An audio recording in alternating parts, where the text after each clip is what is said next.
आज हमारे इस मुख्य लोगों की समिति की जगह पे आप महारानी मंदोदरी क्यों विराजमान हैं और इतनी चिंतित क्यों आप प्रतीत हो रही हैं? दासी कहती है नाथ, सारे वानर सेना लंका की ओर प्रस्थान कर चुके हैं।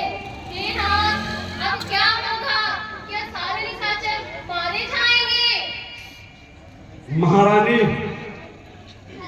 हमने कितनी बार आपसे कहा है कि इन दासियों की बातों में आप न आया करिए।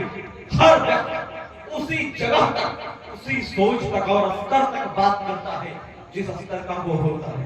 दासियां सिर्फ चरणों की सेवा करने के लिए होती हैं, सलाह देने के लिए नहीं होती हैं।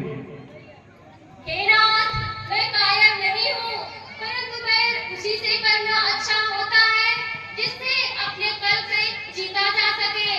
परंतु भगवान राम में और आप में तो जैसे सूरज और चुप्पू के समान अंतर है। महारानी, कितनी बार हमने कहा है उसे भगवान मत कहिए। आप त्रिलोक, आकाश, पाताल, धरती के विजेता राम और लंकेश्वर की पत्नी है तथा उसके साथ साथ आप हमारे परम सूरवीर पुत्र इंद्रजीत की माता हैं। अतः इस तरह की कायरता वाली बातें आप ना सोचें और ना, क्योंकि आपत्ति काले मर्यादा नास्ति। आपत्ति के समय में मर्यादा का कोई स्थान नहीं होता हो। उस समय इस तरह की बातें सैनिकों का मनोबल गिराने का कार्य कर सकती हैं। हे नाथ, स्त्री हरण से लंका का विनाश निश्चित है।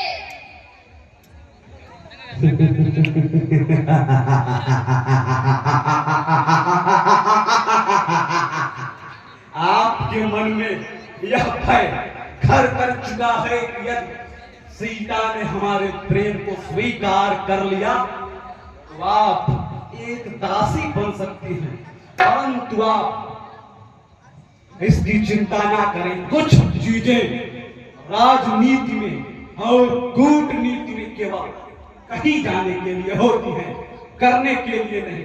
अतः आप चिंता का परित्याग कर केवल राजभोग का आनंद उठाएं और हमें ज्ञान देने का प्रयास ना किया जाए, क्योंकि वेद, पुराण, नीति, शास्त्र, धर्म सभी के हम अखंड और इकलौते ज्ञाता हैं।